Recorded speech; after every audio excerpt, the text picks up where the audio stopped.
Sekarang kita sedang berada di bulan Februari, bertepatan bulan Rajab. Di bulan Rajab itu ada momen besar yang luar biasa bernama Isra Mi'raj. Selesai Rajab masuk bulan Sya'ban, ada lagi luar biasa bernama Nisfu Sya'ban. Selesai Sya'ban masuk Ramadan, ada lagi luar biasa bernama Nuzul Quran. Selesai itu masuk di bulan Syawal, ada lagi momen luar biasa halal bi halal. Momen-momen ini sebenarnya diciptakan Allah untuk menjadi titik temu di antara kita. Maka kalau ada acara, hadir, datang, duduk, diam, dengar. Ngantuk-ngantuk dikit dapat pahala. Makanya kalau ada jamaah yang ngantuk, saya nggak pernah marah. Itu menunjukkan bahwa ceramahnya merasuk ke dalam hati.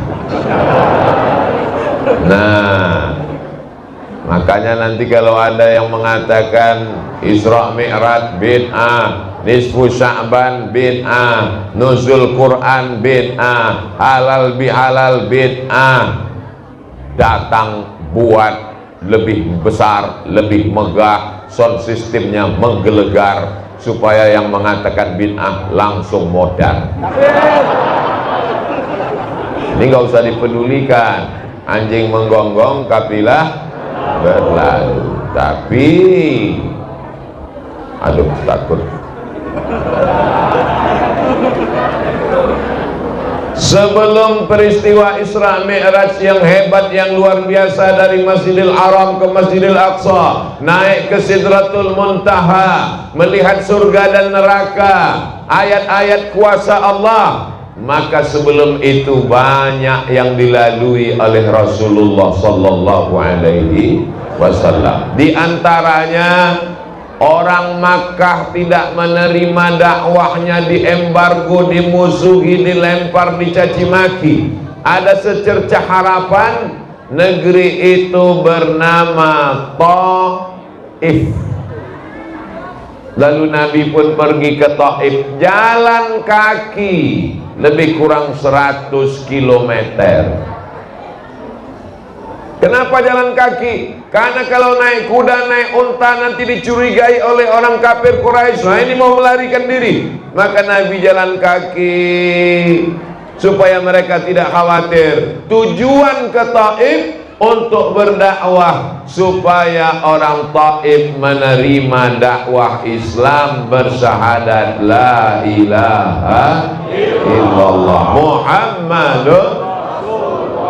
Ternyata Nabi di Taif tidak disambut dengan tola'al badru alaina, tidak disambut dengan marhaban ya nural aini, tidak disambut dengan marhaban jaddal husaini. Beda dengan Ustadz Somad di masjid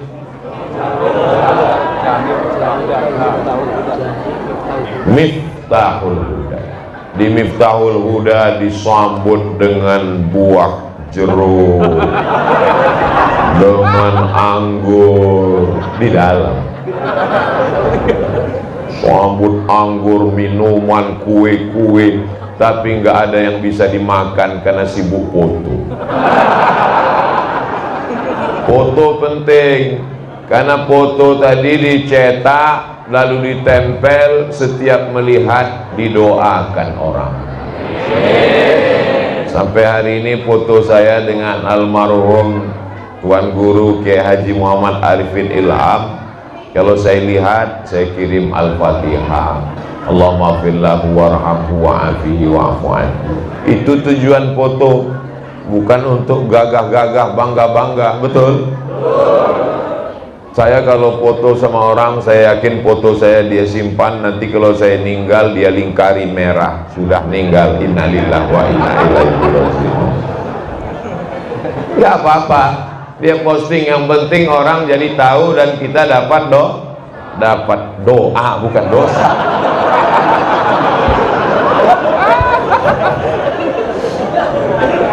Sampai ke Taif, Apa yang dilakukan mereka? Mereka melempar Nabi pakai batu, pakai kayu, pakai tulang onta. Akhirnya kaki Nabi luka dan berdarah. Terompah sendal basah karena darah Nabi yang luka. Nabi berlindung di balik bukit.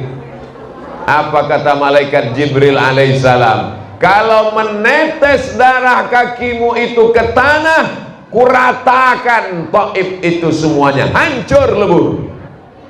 Lalu apa yang dilakukan Nabi? Nabi mengusap darah kakinya supaya jangan sampai darah itu menetes ke tanah. Andai saya yang jadi Nabi waktu itu, wahai Abdul Somad, kalau sampai darah itu menetes ke tanah, maka akan kumatikan semua buzzer dan haters yang mencacimu.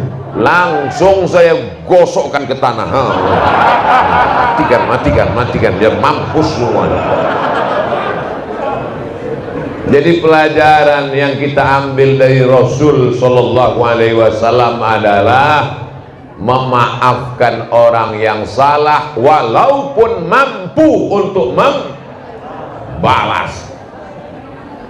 Kira-kira bisa tidak kita seperti Nabi? Berat. Makanya selalu orang membahas Isra Mi'raj, hebat, naik burak, terbang melayang, naik ke Sidratul Muntaha, melihat surga dan neraka. Kita akan naik ke atas, langsung ke langit. Kita akan naik ke atas, tapi kalau kita bersabar di bumi, betul? Ini dasar Isra Mi'raj. Nabi itu Isra Mi'raj bukan ujuk-ujuk tiba-tiba nggak ada angin, nggak ada hujan, langsung enggak. Ini ada ujian yang besar dan berat. Ketika bersabar, maka diangkat oleh Allah Subhanahu. Termasuk mereka yang di atas ini kan bersabar. Bersabar nggak dapat tempat di bawah, diangkat ke atas. Berproses naik tangga.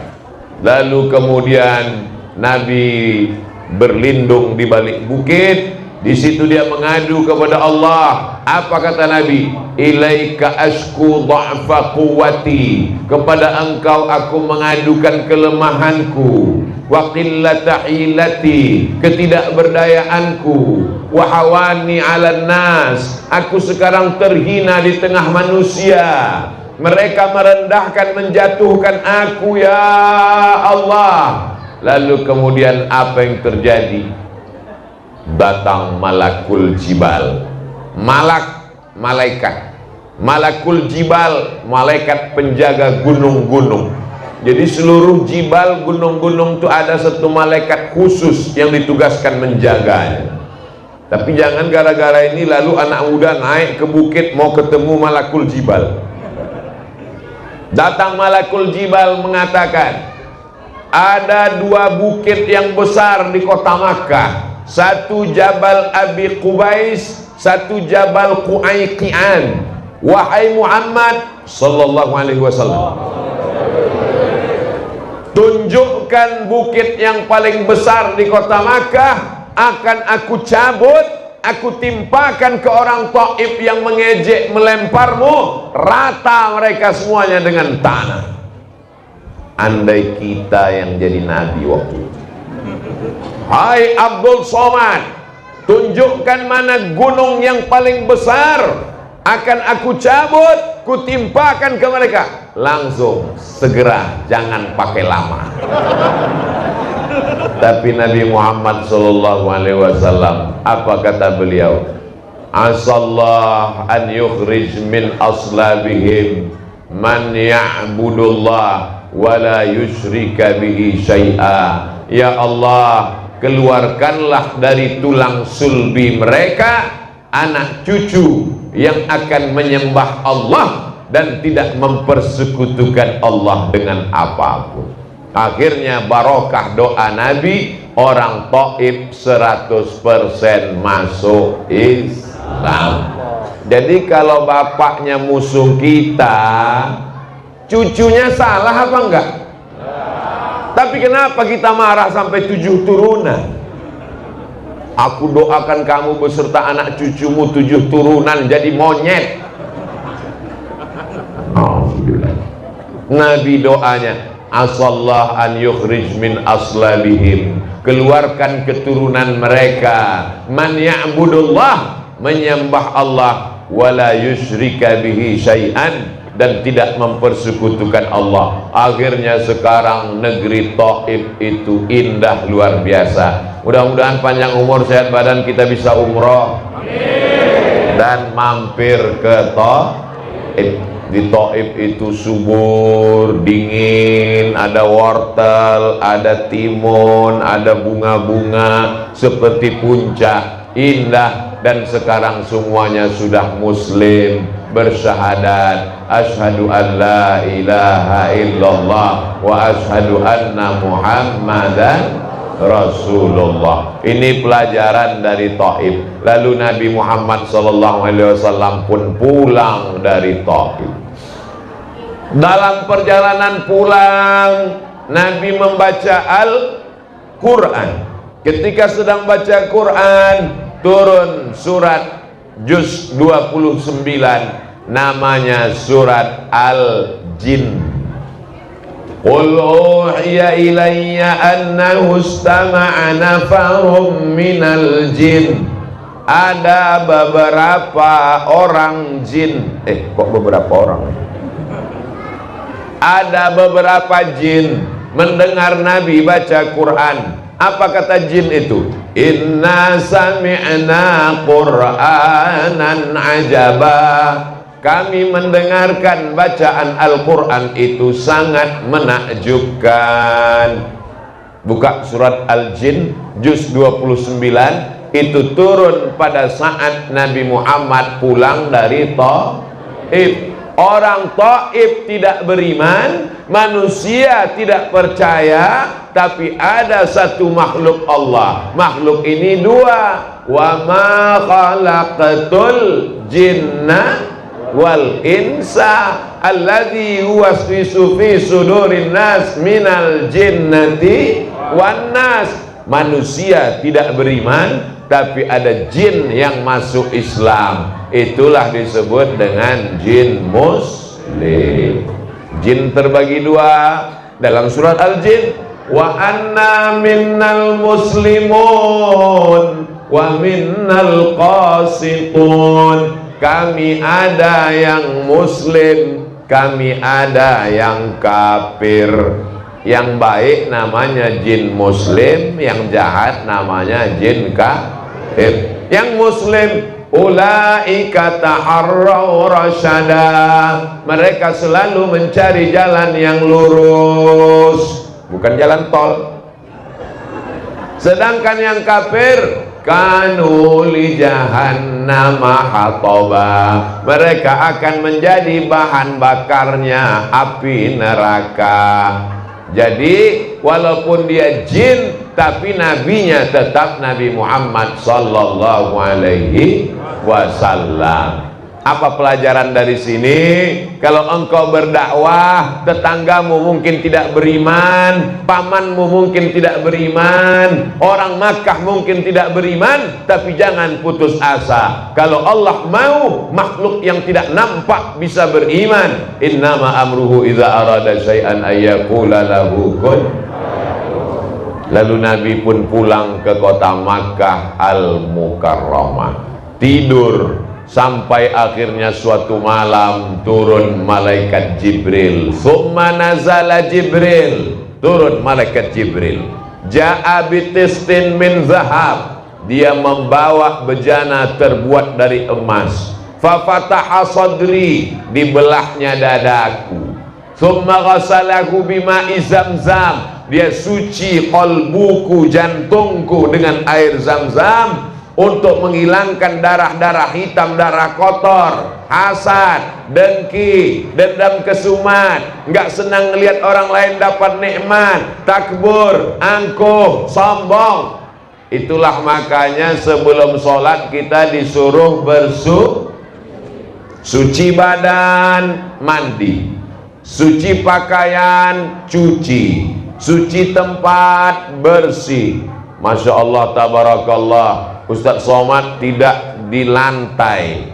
Biasanya tausiah di masjid, di lantai masjid, ditambah tinggi ke atas, dikasih karpet, nggak tahu minjam punya siapa, dikasih kursi, luar biasa. Ini kalau lama-lama begini sombongnya bisa luar biasa.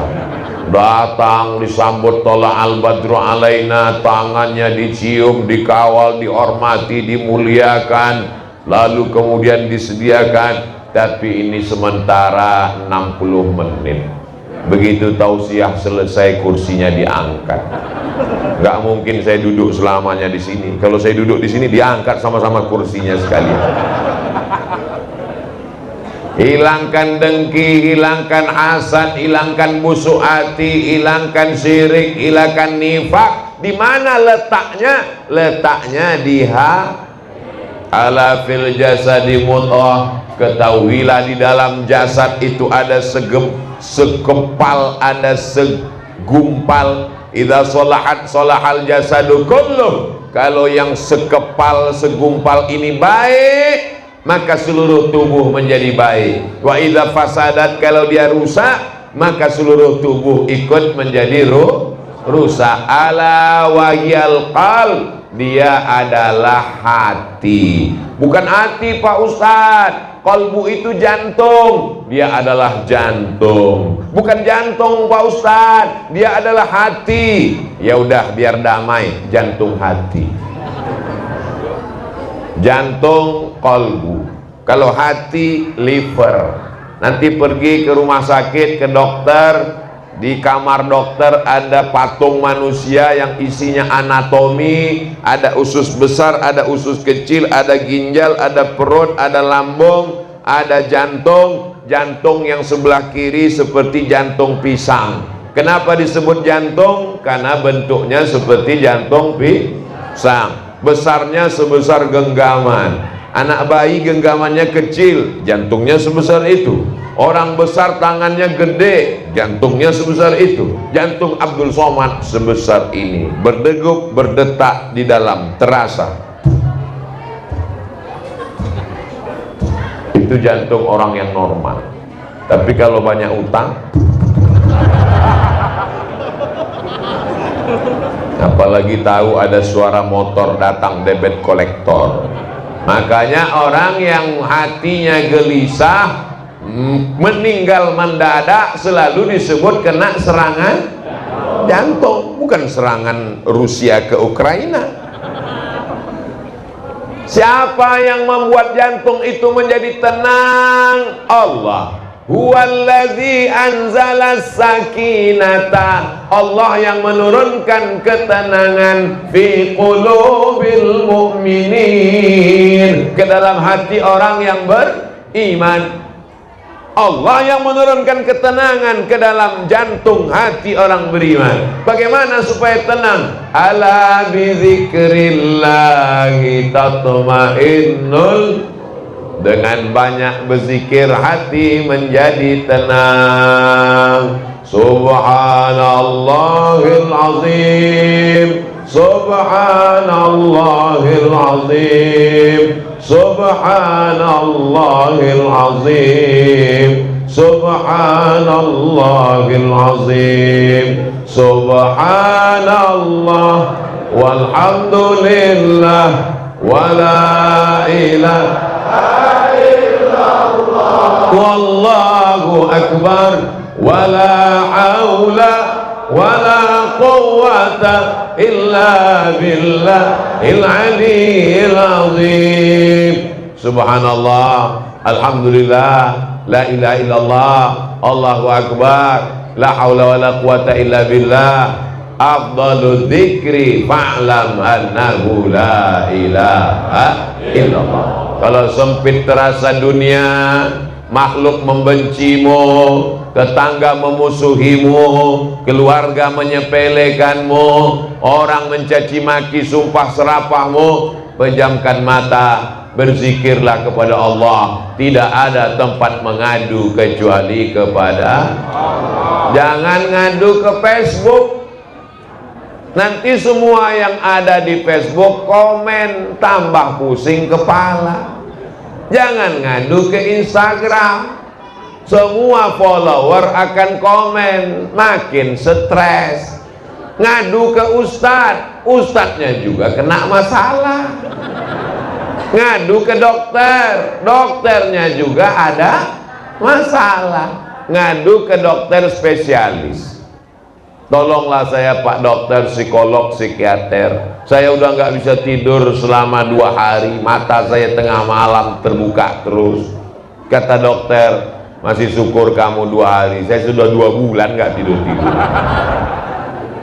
Mengadulah kepada Allah, meminta, memohon kepada Allah. Ambil air wudhu, sholat sunat 2 rakaat, usolli sunnatal hajat rakaataini lillahi ta'ala. Allahu akbar. Masalahku ini besar, engkau lebih besar. Allahu akbar kabira. Aku sekarang tidak dipuji-puji orang, karena pujian hanya milikmu. Walhamdulillahi katsira. Namaku sudah dijelekkan orang, dicaci maki, karena memang yang suci cuma engkau. Wa subhanallahi bukratan wa asila. Aku tidak menghadap ke Pak Camat, aku tidak menghadap ke Pak Bupati, aku tidak menghadap ke wali kota dan gubernur, aku tidak menghadap kepada siapapun. Aku menghadap hanya kepada engkau. Wajjahtu wajhiya lilladzi fataras samawati wal arda. Aku berserah diri kepada engkau, hanifan musliman wa ma ana minal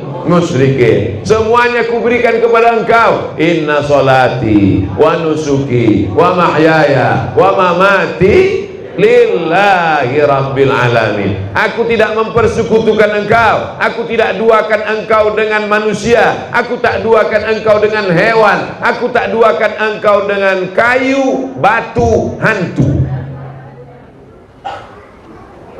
Tidak ada kecuali hanya engkau. La haula wala quwwata illa billahil aliyyil azim. Tempelkan keningmu ke lantai, berbisik ke bumi, maka suaramu akan didengar oleh malaikat-malaikat di langit. Katakan puji Allah, subhana rabbiyal a'la wa bihamdi, subhana rabbiyal a'la wa bihamdi, subhana rabbiyal a'la wa bihamdi. Minta kepada Allah. Kalau tidak bisa pakai bahasa Arab, pakai bahasa Indonesia. Bahasa Indonesia nggak bisa, pakai bahasa Jawa, bahasa Sunda, bahasa Batak, bahasa Bugis, bahasa Minang, bahasa Makassar. Minta kepada Allah, tolong aku ya Allah dalam hati. Maka insya Allah Allah akan menurunkan ketenangan ke dalam hati. Tidak ada jalan lain. Sekarang orang stres pakai sabu-sabu narkoba, ditangkap polisi. Stres makan pil anjing gila, ditabrak truk, nggak mati, setengah mati. Kalau mati selesai masalah. Ini tidak mati, menimbulkan masalah baru. Yang sebelumnya yang susah cuman dia, sekarang menyusahkan keluarga dan tetangga. Maka tidak ada jalan lain kecuali kembali kepada Allah Subhanahu wa ta'ala.